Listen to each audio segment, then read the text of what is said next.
This morning on Daybreak, Alaska's next governor is about to make history. I'm Liz Raines, live in Noorvik with what it takes to swear a governor into office in rural Alaska. Surrounded by snow and ice for miles sits the village of Noorvik, a name that in Inupiaq means a place that is moved to, a place rich in caribou and fish where many live off what the land provides. People move from different areas to Noorvik. Like there's people from Deering, and I'm from Sangnak originally. Vern Cleveland is mayor of the town of just over 600 people. So what did you think when you heard that the governor was going to be holding his ceremony here in Noorvik? Wow! I mean, that's going to put Noorvik on the map, you know. And I thought about it and I said, I bet that there's some folks out there Googling where Noorvik is at. In case you're wondering, this is where Noorvik is on the map, about 54 miles east of Kotzebue, a hub village of the Northwest Arctic Borough, above the Arctic Circle. Alaska's new governor will make U.S. history as the first to be sworn in this far north. Noorvik is expected to double in size on the big day, and village police are increasing security, adding officers and working longer shifts. We've never had a governor swearing here before. This is something new. We don't know how many people will be here. It makes us feel important, and everybody feels that way. It makes us feel more important, more recognized by the state. With the spotlight on rural Alaska, many here hope the governor takes note of the challenges that come along with daily life, and Mayor Cleveland is hoping for more funding. I hope that he looked at us and said that we're the ones that need to help the most in our rural areas, because the high cost of living in our area is very tremendously high. Special report. I'm Rhonda McBride. I'm Joe Behill. Welcome to the special report on the swearing-in ceremony of Mike Dunleavy for governor and Kevin Meyer for lieutenant governor. So, Rhonda, very interesting situation. We know here in Alaska that weather can be an issue when you travel, and no difference today. It is now, because the governor-elect is now in Kotzebue. His plane was diverted there. So that, and we don't really know very much at this point exactly what's going to happen. We do know that he did travel with a judge, and there is another judge, Kotzebue Superior Court Judge Paul Roatman, who was supposed to swear him in Noorvik. That was the plan. But there is a judge with him, so wherever the governor is, at noon, he will be sworn in, as according to our Constitution, which says that the governor must take office on the first Monday of December at noon. So this will happen. If it will happen in Kotzebue, we'll find out. Will it happen in the air? We don't know exactly where he is right now. But we don't know it's if he's supposed landed. to happen in Noorvik, and that's where Liz Raines is standing by right now to fill us in, because people are all prepared to have the swearing-in happen there. Liz? Well, Joe and Rhonda, as you can see, the weather's really complicating things. Noorvik was expecting about 800 people arriving here in the gym, but the weather has canceled flights for many of the dignitaries, so a much smaller scale as far as the crowd here at this point. It's been confirmed to us by Dunleavy's spokesperson that the swearing-in will take place in Kotzebue, but that doesn't mean that he might not perhaps make it here to Noorvik at some other point in the day after that actual swearing-in takes place. I'm here now with Faith Jers. She's the principal here at Noorvik, where the ceremony was scheduled to take place. And Faith, you were just telling me that the show, despite this diversion, will go on. Show must go on. Yes, we're all set up. The food is ready, and we will have the show. And we are set up to watch live stream, so we will see Governor Dunleavy sworn in, and then we'll celebrate big time. That's right, because he is traveling with a crew that has the technical capabilities to get a live stream up from Kotzebue. So will you sort of just go through the motions like you had originally planned? Yep, we're going to do it just exactly as if he was sitting right there in that seat. Wow, so that symbolic ceremony is still going to be happening here, and at this point, are you still hopeful that he might actually make it here? We have a vehicle standing by at the airport, so as soon as he touches the ground, he will be whisked to the school. And so tell us a little bit about what this ceremony is going to look like. We have some students that are going to sing the My Country 'Tis of Thee and do the Pledge of Allegiance in Inupiaq. And we have local people that are going to sing 2 different songs, and then elders are going to sing a song. We have some short, solemn speeches. So this will all be recorded for him, so even if he can't be here, he'll get to see it too. Mm-hmm. And he'll still be here symbolically, hopefully up there on screen. We see him putting in the boards right now here. And then are you preparing to put some screens in the classrooms as well? I don't think we're going to need that. We thought that would be necessary for overflow, but it looks like we won't have that problem. Yeah, with those flight diversions, it sounds like it's going to be a much smaller crowd. How many people do you think might actually make it? Well, we have people that are snow machining in from Kayana and from Kotzebue, so I think we'll still have probably around 300. Wow, and you were preparing for perhaps over 1,000. There was a lot of people in the kitchen yesterday preparing all of that food. Right. So you'll still have the meal and still do all of that? And what will you do if there's a lot of extra food? We will send food home with everyone. Sure, we know here in rural Alaska, that's a big issue. So that sounds like that food's not going to waste. Not a chance. All right, awesome. Well, we will let you get back to preparations. I see you still have cables in your hands. Faith Jers, the principal here at Noorvik School, thank you so much. Sure. Joe and Rhonda, so as you can see, the show will go on with or without Mr. Dunleavy. It sounds like it will be without him, but he may perhaps be here virtually. Fingers crossed that the technology permits that. But people here are still going to be celebrating, still excited, and we should know this is still historic. He will still be the first U.S. governor ever sworn in above the Arctic Circle, whether it's in Kotzebue or Noorvik, and at this point it sounds like it's going to be Kotzebue. Well, you feel bad for the folks in Noorvik, but they, again, as Liz, you're saying they're still going to go through the motions, and I wonder, they're live streaming, I think we heard possibly, so I wonder if they'll be able to see that. I see the monitors behind you, Liz. If so they do that, then it almost seems like they could kind of follow the program that they have, but it's, it's just kind of up in the air right now. Literally. Yeah, exactly. Well, Liz, yeah, it's also fluid. Yeah, but that's pretty cool that we have the technology that they may be able to just continue with the program as they normally would and have him here virtually. Fingers crossed that technology allows for it. Well, Liz, you've been out in the community now for a day ahead of this. What have you experienced?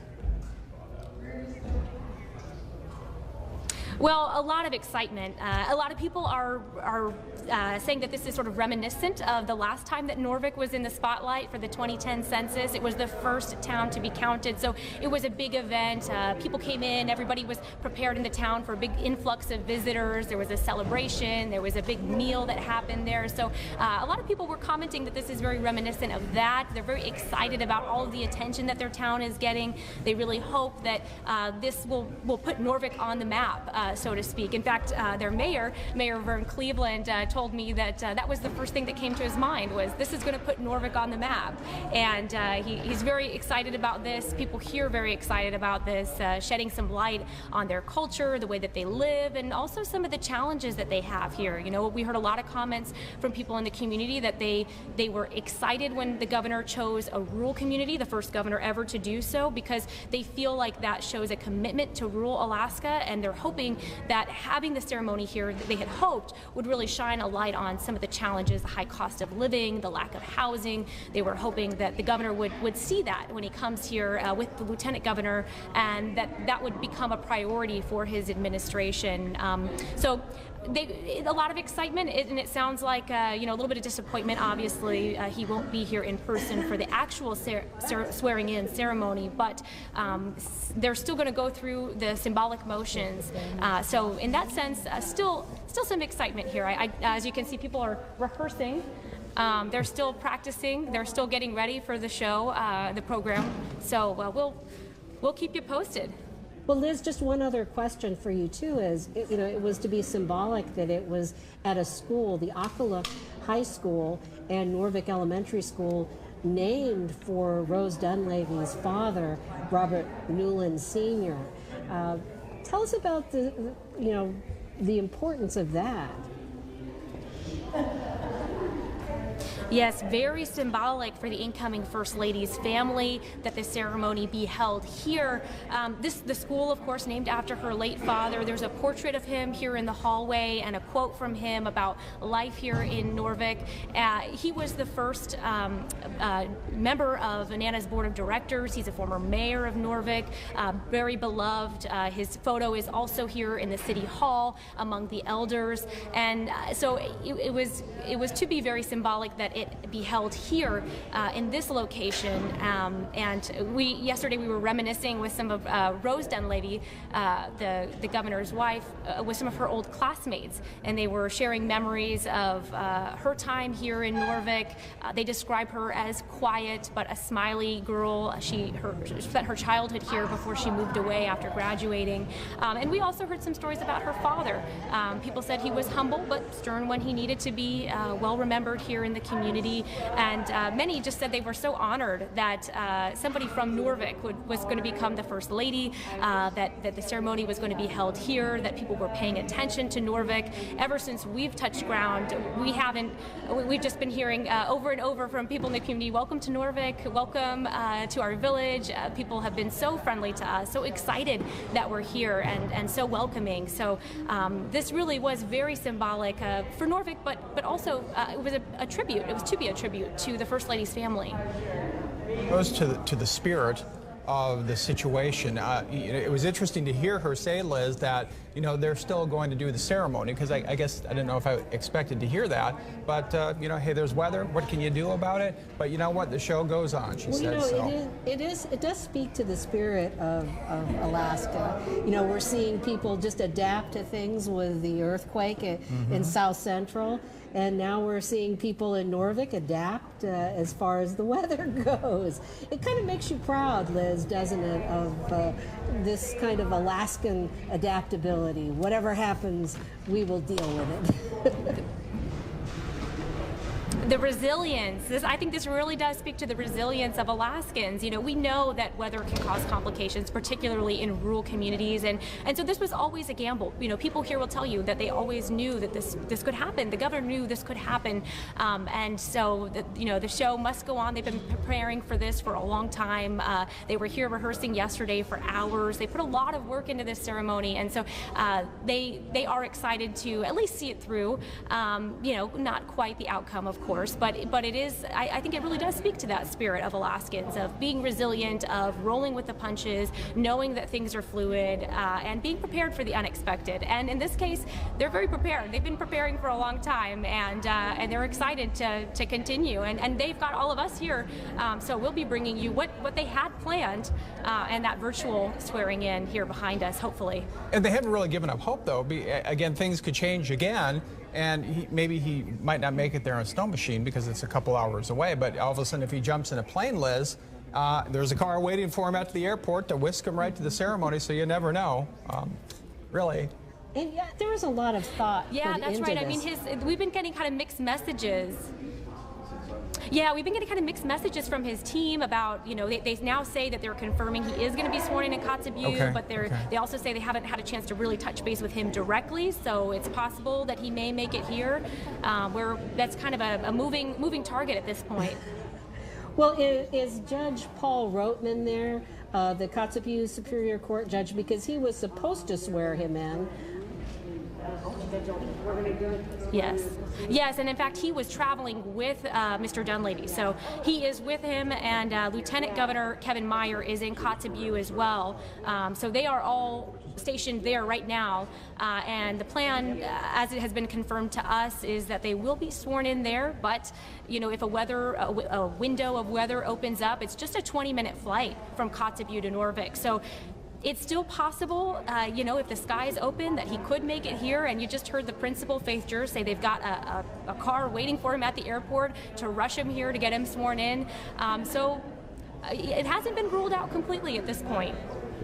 The actual swearing in itself didn't quite go as anyone had planned. There are so many things that we can't control in this state, one of them, of course, being the weather. But in the end, it made for a dramatic day in Alaska history, a story with several twists. Alaska was slated to make history when Governor Mike Dunleavy chose Noorvik for his swearing-in ceremony, the village where his wife Rose grew up. It's amazing to have your own classmate as a first lady. It's beautiful. The tiny town had been preparing for days, but then something happened no one could prepare for. A storm forced Dunleavy's flight to divert to Kotzebue. By constitution, he had to be sworn into office by noon, which meant he wouldn't make it to Noorvik in time.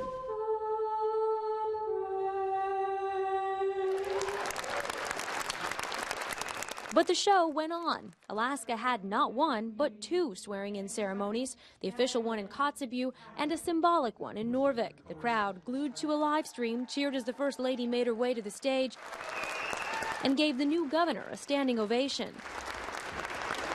Just as it looked like the ceremony had come to a close, a plane appeared on the runway. Welcome home. Welcome. Well, thanks for having Welcome. Sorry we're late. We had a little detour to a place called Kotzebue. The inaugural celebration was just getting started. Dunleavy came bearing big promises. And I just want to let you know, as your governor moving forward, that you will never be forgotten.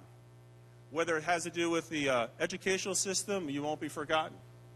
Whether it has to do with crime, things like sexual assault, you are not going to be forgotten. He prayed with locals. Thank you. It's good to be here. And broke bread with villagers in a potlatch feast, the first governor ever to choose rural Alaska for the big celebration. You are our people. And you accepted me a long time ago when I came up here and married one of your daughters. And I've never forgotten that. As Mother Nature would have it, the spotlight shined bright enough to include 2 Arctic communities on the historic day. Today's turn of events is still a first for the nation. Even though Governor Dunleavy got diverted to Kotzebue, he's still the first U.S. governor to take the oath above the Arctic Circle. His time here in Noorvik was brief. He spent most of it here at the school, named after his late father-in-law, just a few short hours before he and his family, as well as the lieutenant governor, Kevin Meyer, headed back to Anchorage. A spokesperson tells us that Dunleavy was holding a cabinet meeting tonight to talk about the aftermath of the earthquake in south central Alaska. Reporting in Noorvik, Liz Raines, KTVA 11 News.